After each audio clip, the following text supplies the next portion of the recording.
You're listening to The Back 40, the podcast for Ontario farmers, covering topics and issues that matter most to Ontario agriculture.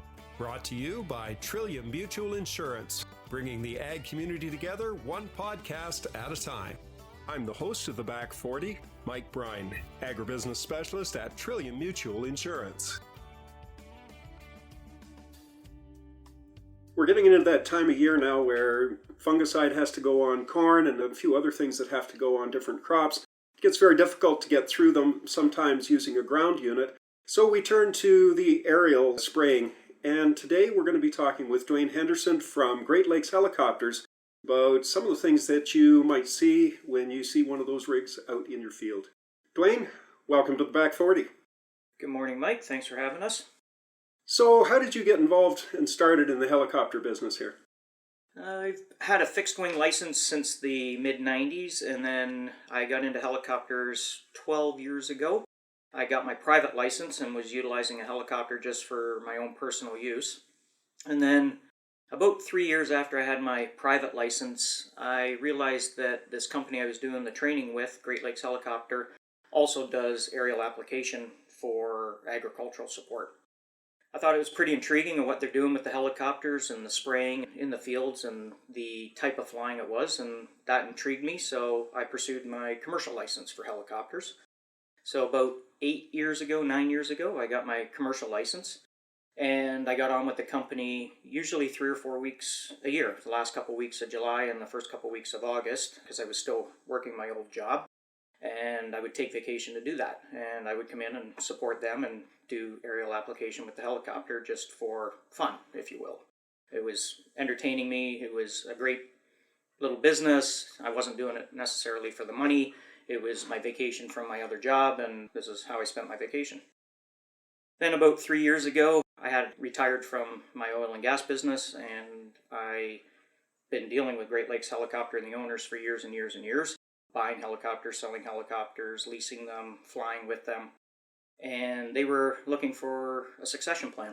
So I came in about 3 years ago, and 2 years ago we bought the company. When I bought the company, I turned it into an employee-owned business. And for the last 2 years, we've been expanding and building on the agricultural side as well. So how many helicopters do you run? We're operating 13 helicopters right now. Fleet is for our school. We have a couple Robinson R22s. We have a handful of R44s for our school, as well as our operations. So we use them for charters, weddings, tourism, and then also for spray. And then we operate 2 Bell helicopters, a B3 and an L3. Both of those helicopters are utilized for charter work and spray operations. And then we have an R66 turbine. We have an EC130 T2 that we operate as well, and an A-Star is shortly coming to the fleet here in another couple weeks. So you do a lot more than just spraying for agriculture here. This is a multifaceted business. Yeah, this is seasonal work for us. The season starts early though. We start in May with greenhouses. We put paint on top of the roofs of greenhouses, and then we remove it again in the fall. And then in between, we do the corn or beans and wheat with the spray operations. But the business is sort of 3 buckets. It's a school. We're a certified flight training unit for Transport Canada, and we run 35 students all year round. And it's quite busy. We have several instructors and dedicated helicopters to the school. And then a third of the business is charter work. So doing ride events. We have a facility in Grand Bend. We have another office down in St. Catharines Airport. And we have a new facility up in Sault Ste. Marie. And then the other third of the business is what we call 702 work, which is all the aerial work. So spray, long lining, professional photography, LiDAR survey work, and so on. You talked a little bit about spraying the tops of greenhouses with paint. What's that all about? The expansion of greenhouses, if you've been down the Leamington area and even Niagara and what we call central, so south of Woodstock and southern Ontario, Lake Erie area, has really expanded with greenhouses. Some of these greenhouses, especially the big ones in the Leamington area, can be up to 40, 50 acres under glass. Yep. So what they do is they paint, what we call paint the roof of these with a almost like a whitewash. There's several kinds of versions of it, but what it does is diffuse the sun. Some of it's for diffusing sun, some of it's for heat reduction during the summer, etc. So we put this on with helicopters. It's very efficient. You can paint it quite easily and quickly, and the greenhouses don't have to close their vents for very long while we do it, versus like rooftop painters or people actually getting up and doing it. So it's just for climate and sun control during the summer months. Then it stays on for the summer. Then, depending on the weather, September, October, we start taking it off. And all we do is spray another product on top of the paint, and then the next time it rains, it washes the glass completely off clean. It gives them the opportunity to control that interior of that greenhouse, as you say, without getting somebody up on top with a spray gun to paint it much, much quicker. Exactly. Any particular challenges that presents as a pilot? Certainly, you're low and slow, which is, as a pilot, that's challenging in a helicopter. You like to be high and fast, as you can imagine, but low and slow is greenhouse work. It's not difficult from technically. There's certainly wind considerations and your standard sort of piloting consideration. We utilize the greenhouse cleaning and painting as entry-level work for our low-hour pilots. So it's a great position for new pilots to learn and get experience on the helicopter and build hours. And then typically we'll put someone into corn or ag spraying after they've had a season of greenhouse spraying. It gives them a real appreciation for the flight controls of the helicopter, the safety of it, the loading. It's a different pace. It's much slower than flying ag. So it's a great entry level, and it's a nice mentorship and safety kind of option that you have before you have to go into do corn. How many hours would they get out of doing something like that for a season? Each one of our pilots probably gets somewhere around 120 to 160 hours in a season for doing greenhouse painting, I would say, and removal. It's a fair bit too. It's a bunch. Yeah, it keeps them busy. Our spray pilots start in mid to late April getting the gear ready, and they go all the way through to November. So we're getting just into the season now where we're starting to see aerial spraying need to be done. Corn's getting higher and harder. I know there's some rigs out there that high clearance sprayers that can get through them, but typically we've always seen that done with an aerial sprayer, and in our area it's often been fixed wing. You're talking helicopters here. What sort of licensing requirements are there in order to put one of these rigs up in the ag spraying field? So there's a few things you have to get started with. Obviously, the first one is the pilot licensing. So the pilot requires a commercial license and everything that goes with that, valid medical, type rating on the helicopter they're flying. And then because we're a commercial operator, then there's specific type exams. So if you're flying a Robinson R44, you have to have all the exams and the mandatory flight time on that helicopter, be able to operate it under the company. They also have to have a pesticide license. So that's two parts. You have the core, which I think everybody gets, and then you also have to have what's considered the aerial applicator's license. That's a reasonably difficult license. I've been told it's completely different than like the ag license for a ground sprayer that you own kind of thing, because this is commercial and it's aerial. So it is a difficult license to get. Then on the helicopter side, it has to be operated by a commercial operation, which Great Lakes is. It has to be current in all its maintenance. We also have to have licensing through the pesticide controls. So all our rigs, all the helicopters are all placarded with licenses that we carry as a business. We also have to have transportation of dangerous goods licensing because of the rigs that we drive. We've got large amounts of fuel on board those rigs, so now you have to have TDG for all the ground support rigs. And then I guess the last thing for licensing and getting this stuff ready would be putting all that together with the controls the company has. So the safety documentation, the pre-job site surveys, etc. that go with it. So there's a fair amount to actually get a 3-person crew actually out on the job to turn on the booms and spray some corn. Yeah, when you start talking government, they live on paper, and that sounds like there's a fair amount involved with that. Transport Canada and PMRA, and yeah, there's no lack of paperwork here to be able to do this operation. Yeah, So on the actual helicopters themselves, there's a fair amount of maintenance requirements there as well. How long can you fly a helicopter before you've got to put it back into the shop and do some work on it? It varies with different types of helicopters, but generally speaking, every 50 hours a helicopter has to go in for a low level amount of maintenance, oil change, or some sort of inspections. At 100 hours, and sorry, I'll back up. The 50 hours typically a half day or a day's worth of work. At 100 hours, that helicopter is normally down for a day and a half or 2 days. So there's a higher level of inspections. They go into it a little more detailed, compression tests on engines and certain inspections. And then after the 100, the next bigger things are getting into the 300 and 600 hour kind of mark. We typically put 400 to 600 hours on a helicopter in a season that we fly for our operations. So there's several days in a season that those helicopters are down for maintenance. And we just try to plan those and put them around extended weather periods. We see a big front coming in and it's going to be raining or bad weather for 4 or 5 days. We'll try timing helicopters to come into maintenance to do that. And because we have our own maintenance facility, we can accommodate ourselves for our maintenance quite easily. So how many acres of agricultural spraying would you do in a year?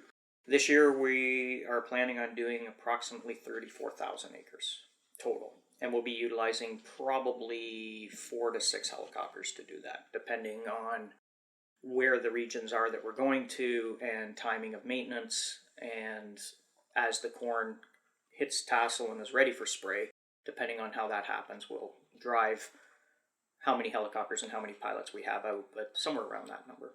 Yeah, anyone who's done any sort of agricultural spraying is well aware of this is all dependent upon what the weather is and things like that. What sort of conditions would you be in that you'd have to put the helicopter down in a day that you wouldn't be able to run? So there's a thing called inversion that happens typically every morning as the sun comes up, the wind picks up normally. So we usually start at sun up. If there's been no wind or it's been a little damp and there's dew on the plants, obviously you can't spray them.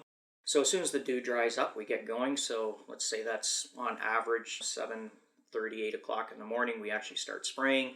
We can usually go to around 10:30 or 11 before the wind gets up. The limitations on, I'll just average, but the average limitation on wind for the products we spray gets up in around 16 kilometers.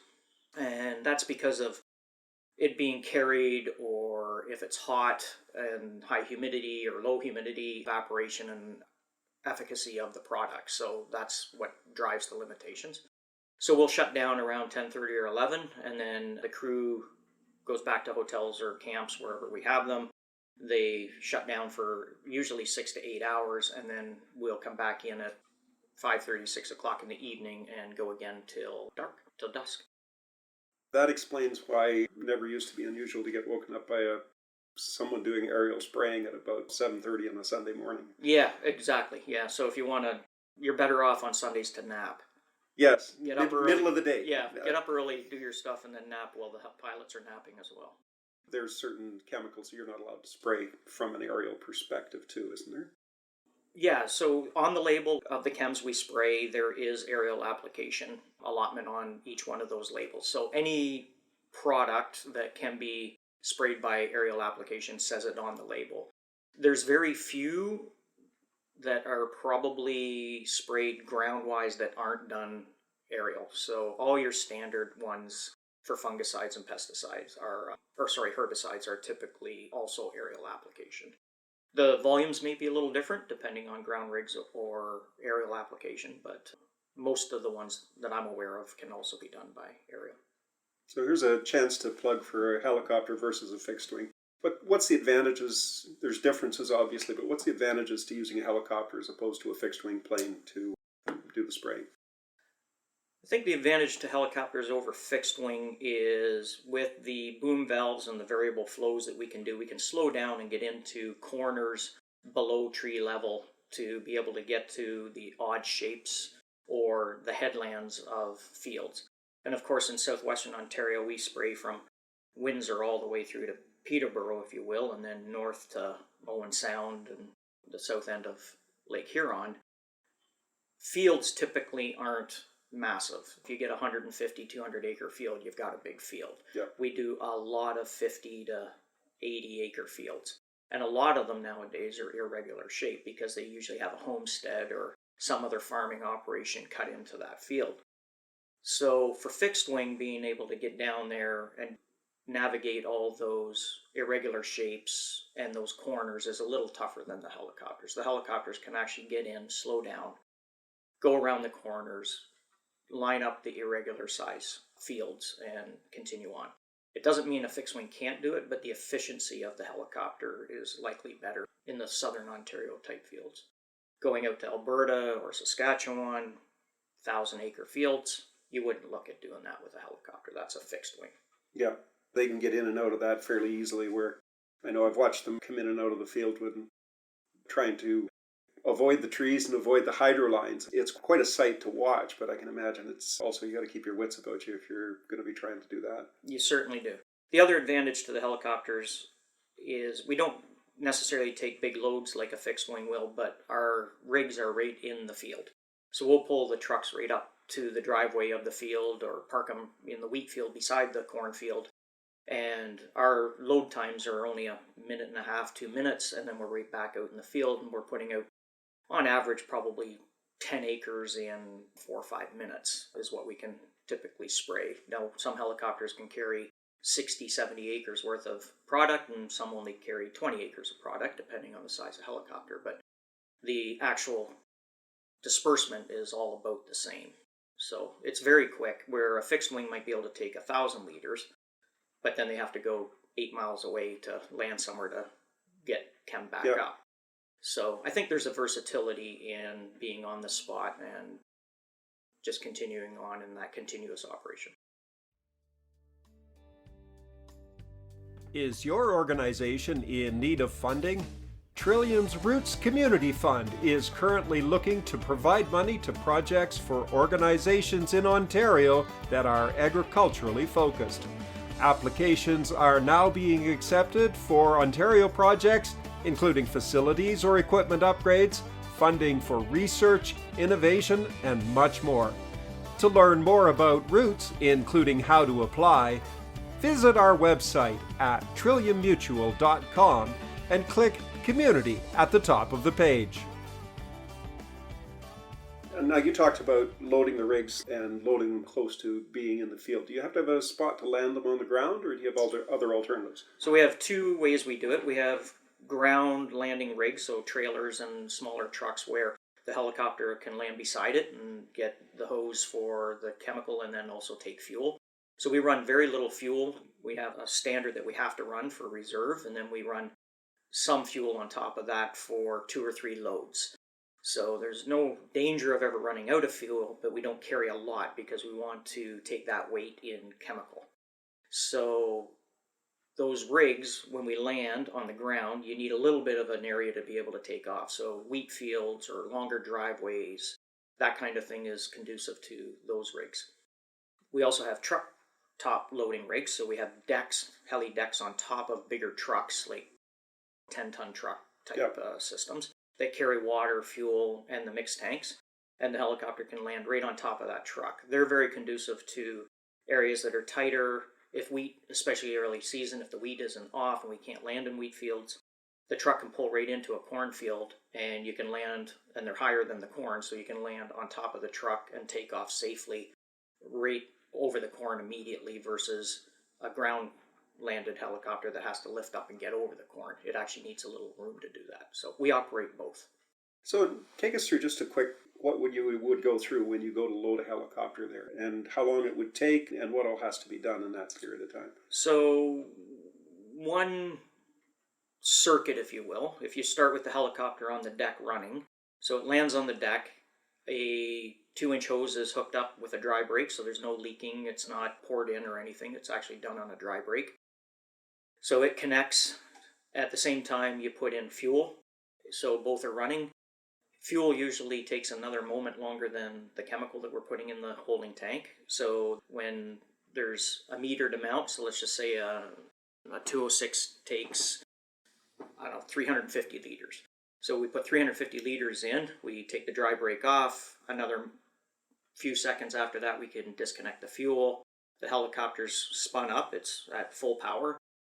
As soon as they get the all clear, there's a communication there about nothing being connected to the helicopter. The pilot lifts off, and if he's right in the field, off he goes. As soon as he gets up to about 60 miles an hour, gets back on his line, and we utilize track maps and AgNavs. So a fancy version of what would be in a typical ground unit tractor to run lines. So we have a light bar that the pilot looks at. That's plus or minus. You try to fly plus or minus 1 or 2 feet. You have a target speed of about 60 nautical miles an hour, and the pilot runs those lines. Our effective swath width for this is about 55 feet each time we change a line. So they lay out, that would be 35 acres. That probably takes about 12-15 minutes to do 35 acres. The pilot swings back around, lands on the truck, repeats. That whole process normally in the bigger helicopters is about 15 minutes. In the R-44s that take 20 acres or 10 acres or 12 acres of product, about 200 or 220 liters of fluid, they do that turnaround in about 6 minutes. So only a minute or two to load the helicopter from the time it lands until it's back out in the field again. Yeah, they're 2-inch hoses pumping in everything, so it's very quick. Right, and the spray material is mixed on the trailer, not in the helicopter. Everything's pre-mixed on the rig. So these rigs carry tens of thousands of liters of water. We have 1,000 liters of fuel, and then we have 1,000 liter mixed tanks. So it's all mixed up, and when it gets put on the helicopter, it's ready to go for complete application.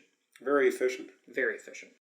It's a lot quicker than when we start trying to load a sprayer on the ground. That takes a little bit longer than that. I've never had the experience. Yeah, it's something I'd like to see sometime. But it takes a little longer, but they do a few more acres when they're out there as well. Once they get going, yeah. So you do other spraying other than just agriculture. What's some of the other jobs that you would work on outside of the agricultural field from a spray standpoint? Well, from spray, like we do gypsy moth the last few years, or sorry, I guess it's called spongy moth now. Apologies. The spongy moth, it's devastated a lot of southern Ontario's bush. We've been doing some eradication with that for the last couple of years. That's been a reasonable size program. We also do Phragmite, that invasive grass that you see in ditches now and in lowland swamp areas. Long Point is really inundated with Phragmite, and their government has a program right now of eradicating that with a product that kills it off, and we're part of that program as well.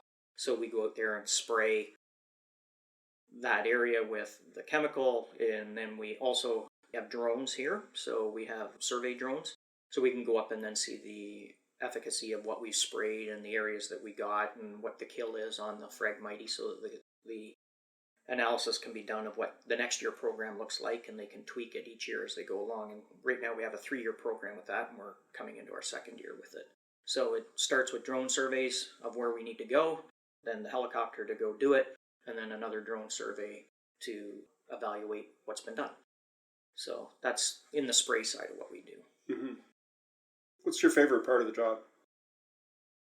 The spraying. The actual physicality of going out, being a pilot and spraying.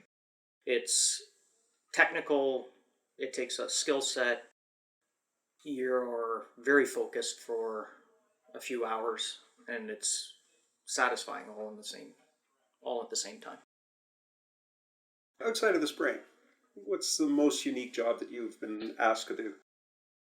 Outside of spraying, I like the other technical work. I don't mind the tourism and so on, but recently we just did a reasonable sized long line project in St. Mary's. We had 55 900-pound concrete weights to put into the quarry.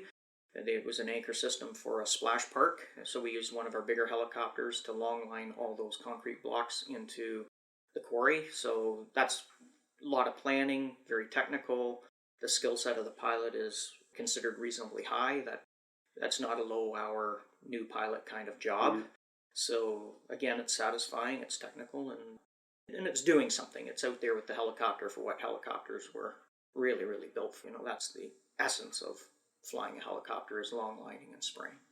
So did you let someone else do that one, or did you do that one yourself? I did a large part of it myself, and one of our other senior pilots here, our operations manager, Nick Booth, and I split that work, and we both went down. It was About 6 hours worth of flying, so it's not something one pilot would do for the whole 6 hours. So we spelled each other on and off every fuel load, which was about every 10 blocks. I would do 10 and then he would do 10, and that's how we did it. It was a great little job and fun to put those skills to use. For those people that are not familiar with it, the St. Mary's Quarry builds itself as the largest outdoor swimming pool in St. Mary's. It's an old limestone quarry that's been used for many years now. It's flooded. It's been used as a swimming area. This is just in behind the swimming area that they've put this new splash pad in. So it's quite the technical to get it there. You don't think of that when you start. You look at the final result there, but nobody thinks about, well, it's got to be anchored someplace, and how do you go about doing that? Yeah, it was a good job. It was fun to do, and being from that area, it was kind of fun to be part of the community of putting it in as well. I unfortunately missed that. They shut some of the roads off, and I didn't get into town to watch you drop those into the quarry and in their spot. Yeah, the safety around putting them in the helicopter in that vicinity was taken very seriously. The local fire department did a great job of charging lines and being around, and the police were there to keep spectators a safe distance back and so on, because obviously you don't want anything to go wrong with people around and so on. But it went flawlessly, and it was well planned, and the city was great to work with all the organization they did to it too. How's your family feel about you doing the flying? My wife Jody's not a big fan. Over my career, since I started working, I haven't had a typical job. So I was a commercial diver for my first part of my working career, and then I got into rope access and abseiling, so that was hanging from very tall structures.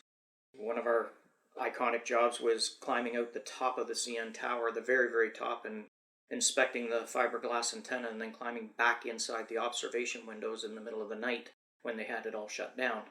That was a job that the company that I was part of did, and then I moved into flying. So there's a certain risk to this kind of lifestyle that doesn't necessarily go with some other types of work. There's risk with almost everything. I'd like to think that we're well ahead of the risk with all the mitigation and the rules and regulations that go with this and the procedures we put in place. But my wife's not a particular fan of flying. She doesn't particularly like joining me on vacation trips or anything while we fly. So, but she supports it, and she loves the business. We've described through here a lot of the paperwork that you go through and the maintenance that has to be done on the helicopters, the hours that your pilots have to go. There's a fair amount of safety requirements that go into running a business like this. And as you say, you have to do all of that stuff to make sure you're ahead of that risk factor. Yeah, it's not risky if you're well prepared. If you're well prepared and you've got experience in what you're doing and mentorship, if you're not experienced, then I think the risk mitigation is quite strong. So what's in the future for Great Lakes Helicopter? Ooh, good question. The future of Great Lakes Helicopter. Well, we're expanding in the north. We've got a new facility in Sault Ste. Marie. We're working with an indigenous group up there, the Missinabee Cree. They've got parts ownership in some mines and some forestry land up there. And we've just partnered with them, and we've got a new venture starting there. We're currently working on a fixed wing operating certificate, not for spray, but for lodge support and commuting back and forth from that area, the north back down south here, or northern communities, mostly Aboriginal support in fixed wing as well, augmented by helicopters. So those are a couple things we're working on now. And then, of course, increasing the fleet of helicopters that we have, and into bigger, more capable helicopters, twins that can fly in built-up areas, do night visual flight rule type charter work and so on. So that's probably what the next couple of years have for us. How difficult is it to find pilots? It's not really hard to find low-time pilots, and of course with Great Lakes we have the advantage we're a school. So when a student comes in here and starts flying with us to get their commercial license, they're here for almost a year to get the required hours and the exams. So for us, we're very lucky in that we get a whole year of interview. We know who that person is. We typically use them for ground support and operations as they're going through their course. We offer them jobs to support our other operations, so we get a chance to work with them. So when we pick our pilots to go continue into our own business, they're well vetted. We don't hire off the street or from other schools very often. It's always from within. So everybody that you see walking around here, 40, 45 employees for the most part, are all alumni and have gotten their commercial licenses here, just like myself.